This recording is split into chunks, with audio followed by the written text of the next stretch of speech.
태극신금 이해를 시작하겠습니다. 예언법사에서는 선천팔계와 수학을 결합시키는 법에 대해서 살펴봅니다. 선천팔계에서는 변화의 양적 부분이 드러나지 않는 관계로 그 자체로 변화를 완전히 설명할 수 없습니다. 예언법을 통과하기 위해서는 변화에 대해서 알아야 되죠. 예언이 필요한 것도 변화기 때문에 그런 거죠. 변화가 없으면 예언법이 필요 없는 거죠. 항상 결과는 정해져 있잖아요. 변화가 없으면. 그래요. 근데 변화를 제대로 알기 위해서는 양적인 부분을 알아야 된다는 거예요. 질적인 부분만 알아서 안 된다는 거예요. 당연하죠. 변화가 발생하기 위해서는 항상 양적인 부분이 있죠. 그런 게 있는 거예요. 뭐 사회가 변할 때도 그렇고, 자연현상도 맞지. 자연현상에서도 그러하고. 예를 들어서 물이 수증기가 되기 위해서는 온도의 변화가 있어야 되잖아요. 온도의 양적 변화가 있죠. 변화의 양을 연구하는 학문인 수학을 접목해야 비로소 변화를 완전히 가깝게 설명할 수 있습니다. 그래요. 성질만 사물의 성질을 이해한다고 해서 변화를 완전히 알 수가 없다는 거예요. 양적인 걸 알아야 되고, 따라서 변화를 제대로 하기 위해서는 수학이 변화를 설명하는 데 되어야 되겠죠. 수학은 양을 연구하는 학문이잖아요. 그렇게 되는 거예요. 그래요. 그 당시에는 변화에 대해서 깊은 관심을 가졌음을 알 수가 있어요. 실제로 제대로 한번 알아봐야 되겠다 이렇게 생각하고 수학을 어떻게 변화를 연구하는데 접목시킬 수 있을까, 그런 것도 실제로 연구했음을 알 수가 있죠. 하지만 선천팔계는 변화의 질을 나타내는 형식이니 직접적으로 수학을 결합시킬 수는 없습니다. 따라서 수학과 선천팔계를 연결시키는 매개체가 필요합니다. 그렇죠. 수학과 선천팔계를 사이에 어떤 매개체가 없으면 결합시키기가 어렵잖아요. 그렇죠.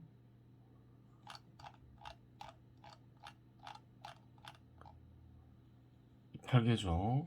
수학을 결합시키려면 수학과 이런 어떤 도형을 연결시킬 수 있는 어떤 매개가 있어야 되겠죠. 당연히 그 얘기를 하는 거예요. 매개체는 선천팔계를 이용해 만든 표준형에 배치된 구성 요소들이 매개체가 됩니다. 수학을 적용시키는 절차는 다음과 같습니다. 저번에 예언법 3에서 표준형을 만들었죠. 그 표준형에 구성 요소들을 배치시키겠죠. 구성 요소들에서 이제 어떤 양적인 걸 발견해야 되겠죠. 양적인 걸 발견하면 수학을 결합시킬 수 있겠죠. 양을 연구하는 학문이 수학이니까. 그래요. 그래서 찾아봐야 되는 거예요. 양적인 부분을. 배치된 구성 요소들이 형식과 진료를 관조하여 분리한다. 이게 왜 그런가요? 이렇게 분리를 한 뒤에 형식이나 진료에서 양적인 부분을 발견하기 위해서죠. 진료로부터 양을 내재한 질들을 결합한다. 배치된 요소들의 공통적으로 양을 내재하고 있는 질을 도출한다. 그래요. 공통적인 양을 내재하고 있는 질을 품고 있는 구성 요소들이 서로 관계를 맺고 있다면 그 관계를 수식으로 만들어 본다. 관계를 수식으로 만든 식이 뭔가요? 비례식이죠. 이렇게 하면서 수학을 도입하는 거예요. 자세한 내용을 한번 봐야 되겠죠. 우선 1. 배치된 구성 요소들이 형식과 진료를 간조하여 분리한다 라는 문장의 의미를 살펴보겠습니다. 예언법 1에서 분석이 가능한 요소들이 나올 때까지 분리해야 한다고 언급했습니다. 그렇게 얘기했죠. 한번 보세요. 이 주석 있죠. 클릭하면 그래요. 바로 가서 볼 수 있죠. 페이지까지 적어놨죠. 분석이 가능하기 위해서는 형식이 구체적이어야 하며 양이 내재된 질이 도출되어야 합니다. 그렇겠죠. 예언법 1에서 도출된 구성 요소들을 통해 살펴보도록 하겠습니다. 여기서는 방법을 설명하는 것이므로 모든 요소들을 분석하지는 않습니다. 금융시장 영역의 경우 형식은 금융상품을 거래하는 수요 공급의 체계이지요. 그렇죠. 금융상품을 거래하는 체계가 있죠. 한국에는 어떤 게 있나요? 은행도 있고, 그래요. 뭐 증권사도 있고, 그래요. 뭐 중앙은행도 있고, 뭐 그렇죠. 그래요. 그런 체계 속에서 거래를 하는 거죠.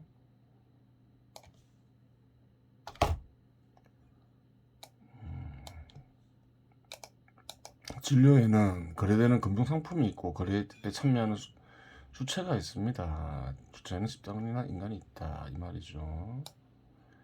그래요. 그 체계 속에서 체계 속에 무엇이 있냐 이거죠. 거래하는 집단이나 인간이 있더라. 그리고 금융상품이 있더라. 그래요. 나중에 이제 그런 것에서 양적인 걸 찾아보겠죠. 쉽게 찾을 수 있죠. 떠오르는 걸 한번 적어볼 수도 있겠죠. 상품 시장 영역의 경우 시장은 다 상품 시장이죠. 그래요. 구체적으로 이해하기 위해서 그래 상품 시장 영역을 좀 한정 지은 경우이죠. 상품 시장 영역의 경우 형식은 물질 형태를 지닌 생존 수단이나 욕망 충족 수단을 거래하는 수요 공급의 체계입니다. 물질로 된 생존 수단이나 욕망 충족 수단을 거래한다는 것이지요. 진료에는 거래되는 물질이 있고 거래에 참여하는 주체가 있습니다. 거래되는 물질이 있죠. 또 참여하는 인간도 있죠. 집단도 있고 그래요.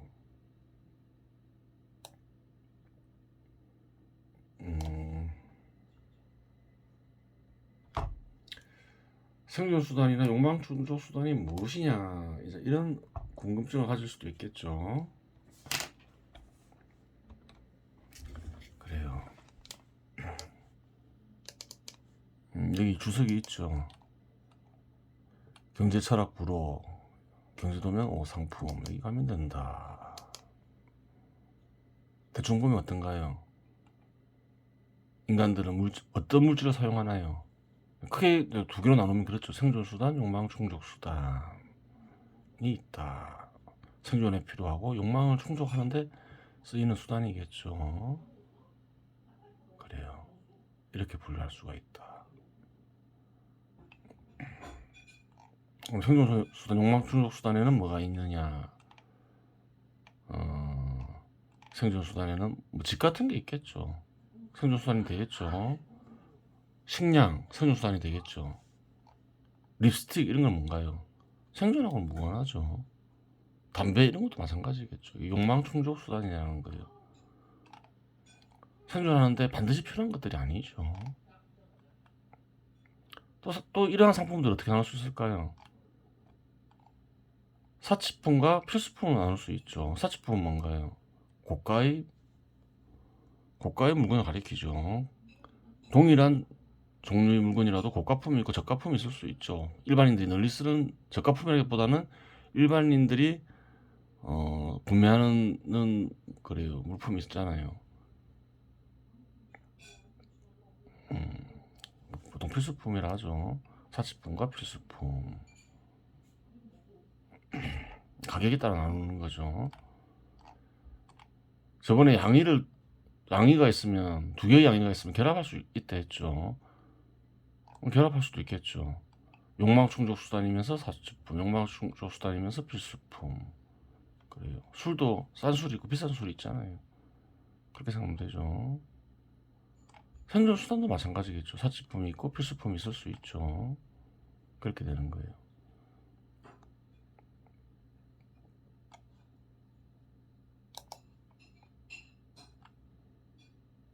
그런 것들 속에서도 양이 발견되죠.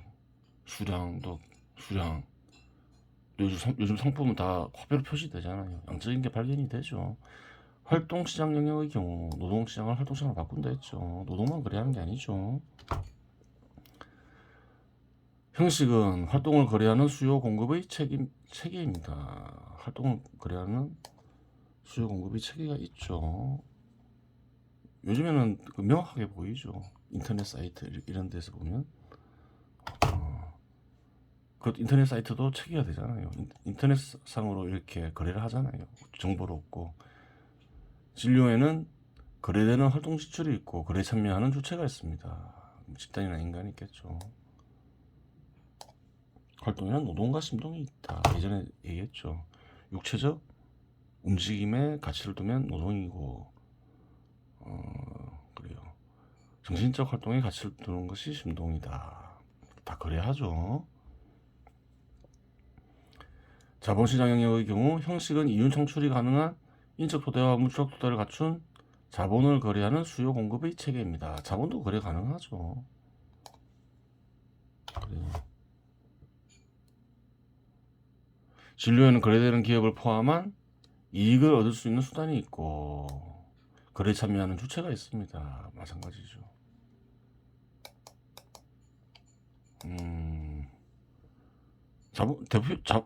자본을 거래하는 대표적인 경우가 어떤 경우인가요?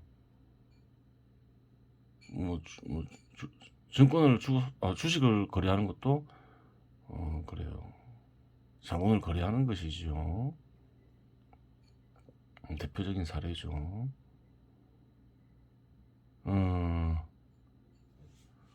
금융시장 영역에 은행 같은 경우는 어디에 속할까요? 은행은 대출을 해준다. 화폐를 사용할 수 있는 권리를 거래하죠. 권리를 거래하는데 일정 기간 화폐를 사용할 수 있는 권리를 거래하는 거죠.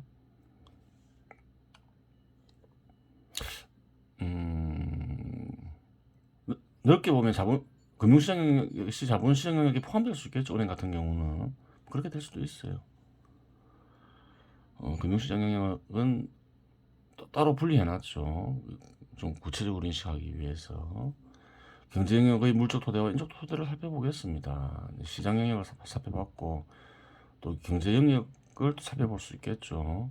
물적 토대의 질적 요소는 화폐로 표시되는 작업수단과 사회 구성원들이 소비수단입니다.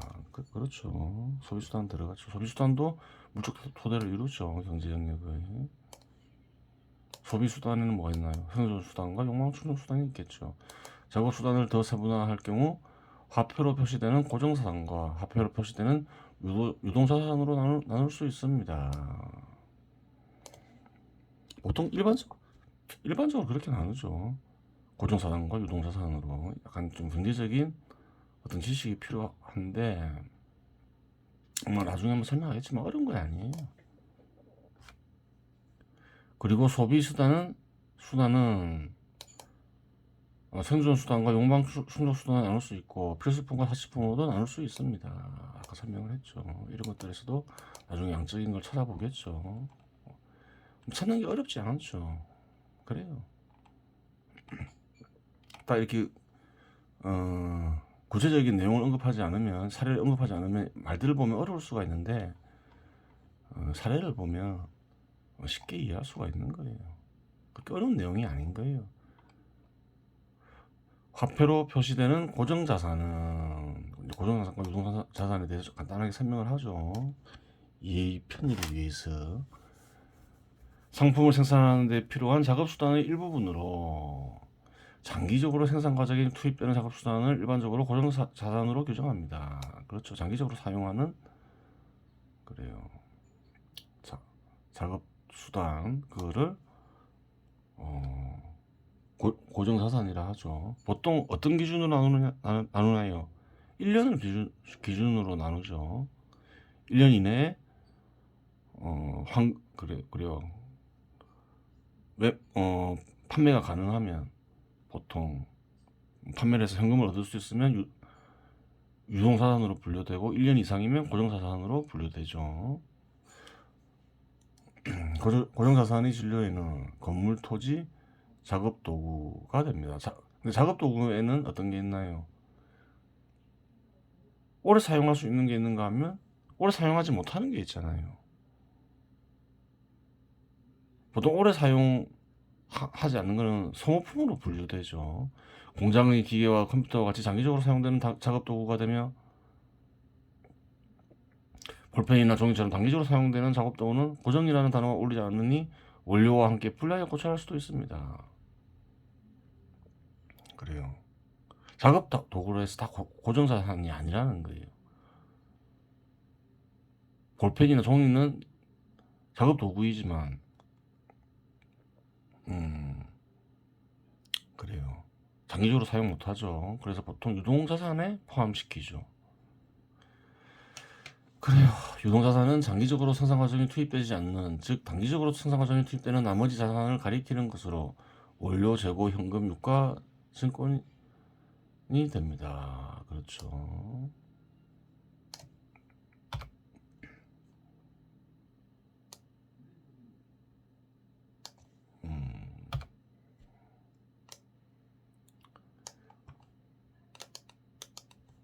어려운 내용은 아니에요. 고정자산에 대한 기존의 정의와는 차이가 있을 수 있습니다. 우선 고정자산을 세 가지로 나누는 이유는 세 가지 자산의 성격이 다르기 때문이며, 고정자산과 유동자산으로 분류한 기준은 상품, 그리고 공급이라 쓰는 게 낫겠죠. 제조업만 있는 게 아니니까 상품 공급에 기여하는 방식의 차이라는 객관적인 기준에 의한 것입니다. 그래요. 좀 기능에 따라서 나눈 뒤에 고정자산과 유동자산을 한번 다시 재분류해 볼 수도 있어요. 근데 여기서는 그렇게까지 안 하죠. 상품 생산에 필요한 요소들을 구매하는 데 이용할 가능성이 있는 현금이나 현금으로 교환이 가능한 유가증권은 생산 과정의 공급 과정이라고 하면 낫겠죠. 과정에 투입되는 것이 아니고 생산 과정이라고 써도 돼요. 생산 과정에 투입되는 것이 아니고 유통 과정에 투입되는 것이므로 유동자산으로 분류하였습니다. 기계나 건물도 팔기 위해 제조된 재고라면 유동자산에 포함시킵니다. 그러니까 기계나 건물이, 토지도 마찬가지겠죠. 반드시 고정자산이라고 생각하면 안 돼요. 단기간에 팔기 위해서 토지를 구매할 수 있잖아요. 또 기계나 건물을 생산에 투입하지 않고 팔기 위해서 제조할 수도 있잖아요. 그때는 기계나 건물이나 토지도 유동자산이 된다는 거예요. 그렇게 되겠죠. 상품을 공급하는데 장기적으로 참여하는 수단의 성격을 띠는 자산은 고정자산으로 분류하였습니다. 현 시대에 유행하는 고정자산과 유동자산을 구별하는 기준은 1년 이내 황금성의 여부입니다. 하지만 1년이 기준이 되어야 하는 객관적인 근거는 없습니다. 따라서 이러한 기준은 자의적으로 만들어져 간접적으로 사용되는 것으로 판단됩니다. 하지만 기존의 방식으로 대입해도 예언법을 이해하는 데에는 무리가 없습니다. 자산의 분류는 기준을 설정하는 방식에 따라 다양하게 분류가 가능합니다. 하지만 이는 경제 철학의 문제이니 여기서 다루지는 않겠습니다.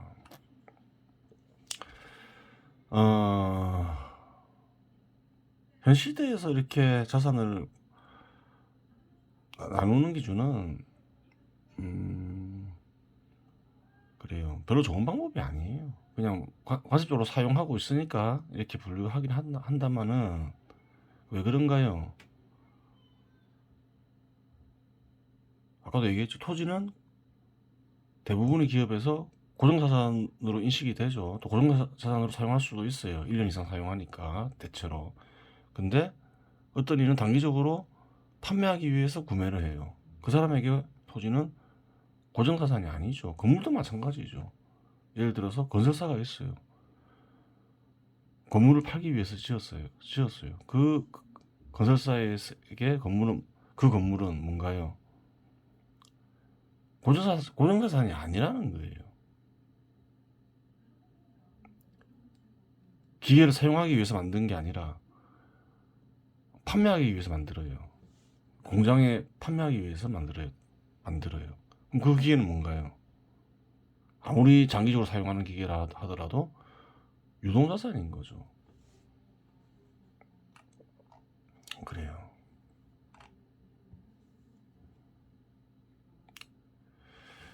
그래 뭐 그냥 뭐 그래요. 좋은 분리법이 아니죠. 또 작업 도구로 하더라도 고정자산이 될 수도 있고 유동자산이 될 수도 있고 기간에 따라서 뭐 그런 거예요. 실제로 그 회사에서 작업수단으로 활용하더라도 작업수단을 활용하는 작업도구를 하더라도 그래요. 경우에 따라서는 작업도구로 분류되지 않고 이렇게 소모품으로 분류해야 되잖아요. 이런 식으로 분류하면 혼동을 제대로 인식이 불가능하게 하는 거죠.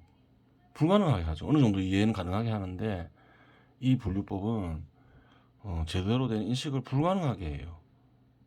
경제학을 보면 어렵죠. 제대로 어떤 개념이 안 만들어져서 그래요. 마구잡이로 만들어져서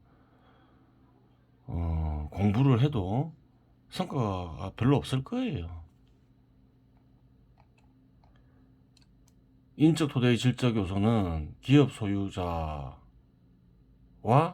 근로자이며 이들이 진료는 인간입니다. 인적 토대에는 크게 이제 기업 소유자와 근로자로 나눌 근로자가 있죠. 그래요. 기업 소유자는 누군가요? 자본과 활동을 결합시키는 주체죠. 자기 재산을 투입하는 거죠. 그리고 활동을 결합시키죠. 주로 큰 기업에서는 심동 지출을 제공하지만 때에 따라서는 노동 지출을 제공하기도 하는 인간. 무슨 말인가요? 혼자서 일하면 경우에 따라서는 노동도 해야 되죠. 근데 큰 기업에서 보면 어떤가요? 주로 이제 마음을 쓰는 일을 하죠. 투자 결정 이런 거 하고 관리하고 뭐 그렇죠. 그래요. 근로자는 어떤 사람들인가요? 노동자 대신 근로자를 하죠. 노동만 그래 하는 게 아니죠. 자본을 투자하지 않고 활동 지출만 제공하는 인간. 그렇죠. 대가를 받죠. 제공하고. 근로자이며 이들의 진료는 인간입니다. 이제 근로자나 기업 소유자라는 어떤 질서가 있고 그 근로자와 기업 소유자를 이루는 내용은 뭔가요? 다 누구 하나요? 인간이 하는 거죠. 노동자들이 만든 노동조합도 진료가 되겠습니다. 보통 노동조합이라 하는데 근로자들이 만들죠. 보통 한국에서 노동조합이라고 하죠. 근로자 조합이라고 하는 게 더 정확한 표현이죠. 이런 건 정확한 단어 써줘도 돼요. 근로자 조합. 주석에 한국에서는 노동조합이라고 부른다. 이렇게 써주면 되는 거죠.